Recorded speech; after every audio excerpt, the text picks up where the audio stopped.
Ya, Sanusi. Nih. Nah, kabar bantu membang. Kita saksikan para sekalian, berhasilkah dia?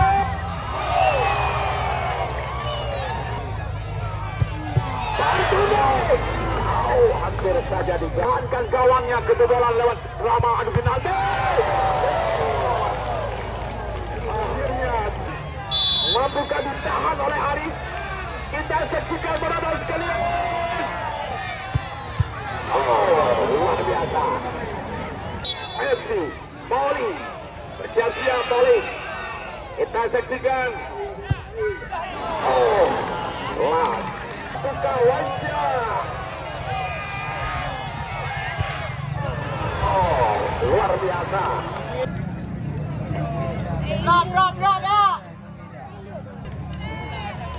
Dan kita saksikan pada keempat dari Zulu. Kita saksikan. Kita saksikan.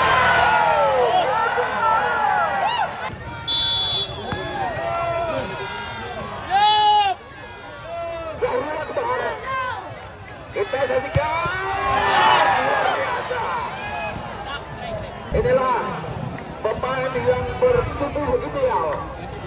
Ini mampukah dia menjebol gawang yang dikelola oleh Faizal?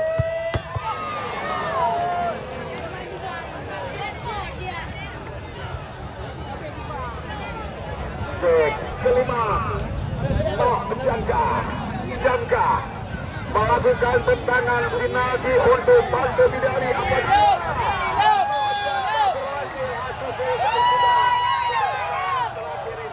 Kita saksikan.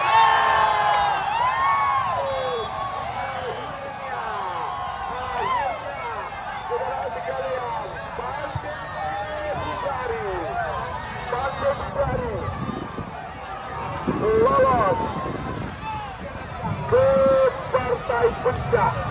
Skor akhir kita saksikan bola 4-1.